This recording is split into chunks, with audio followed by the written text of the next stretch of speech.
Hello बच्चों, चलिए प्रश्न पढ़ते हैं। निम्नलिखित आंकड़ों का समांतर माध्य से माध्य विचलन ज्ञात कीजिए। तो हमें एक सारणी दी गई है जिसके अंदर वर्ग अंतराल दिया गया है और हमें बारंबारता दी गई है। तो देखो, हम बात करेंगे मुख्य अवधारणा। तो हमारा जो प्रश्न है वो सांख्यिकी से संबंधित है। तो सबसे पहले हम समांतर माध्य के सूत्र के बारे में बात करते हैं। तो हम लिखेंगे समांतर माध्य, जिसे हम एक्स बार से लिखते हैं, बराबर हमारा होता है सिग्मा आई बराबर 1 से एन एफ आई एक्स आई बटा में एन।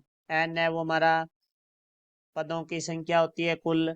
और उसके बाद हम बात करते हैं समांतर माध्य से माध्य विचलन।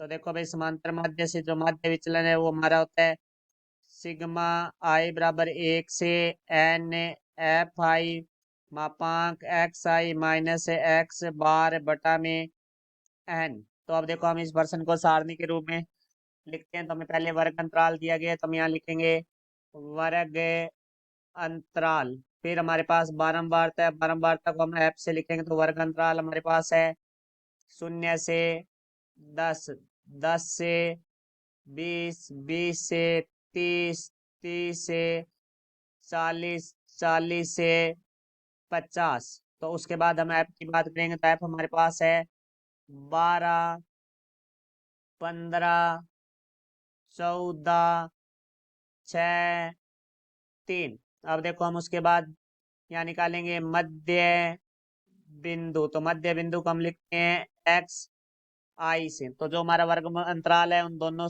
निम्नतम सीमा और उच्चतम सीमा है, उसको हम जोड़कर 2 का भाग देंगे। 0 और 10 को जोड़कर 2 का भाग देंगे तो हमारे पास आएगा 5। 10 और 20 को जोड़ेंगे तो 30, 30 में 2 का भाग देंगे हमारे पास आएगा 15। 20 और 30 को जोड़ेंगे 50, 50 में 2 का भाग देंगे तो हमारे पास आएगा 25। 30 और 40 70, 70 में 2 का भाग देंगे 35। 40 और 50 90, 90 में 2 का भाग देंगे हमारे पास 45।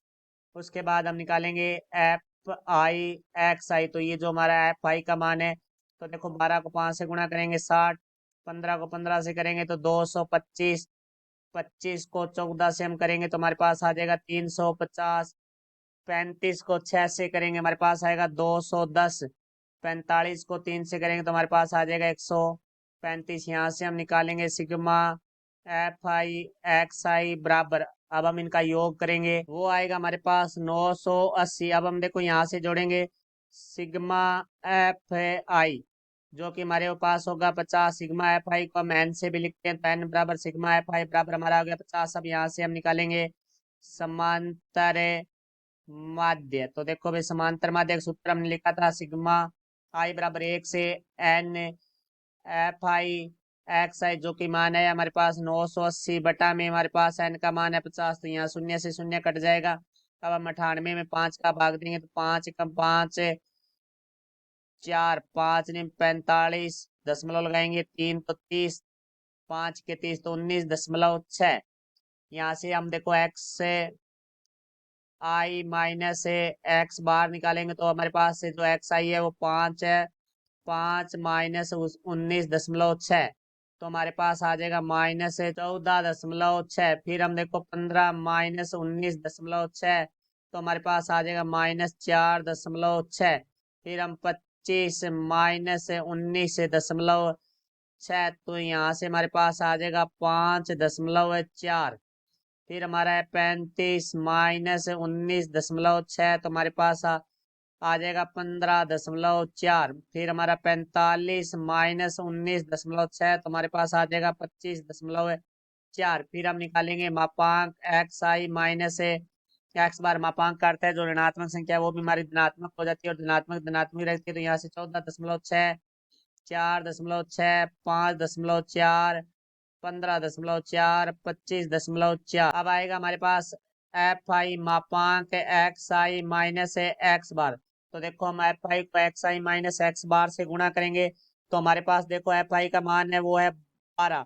तो हम 12 को 14.6 से गुणा करेंगे तो हमारे पास आ जाएगा 175.2। फिर हम 15 को 4.6 से गुणा करेंगे तो हमारे पास आ जाएगा 69.0। फिर हम 14 को 5.6 4 से गुणा करेंगे तो हमारे पास आएगा 75.6।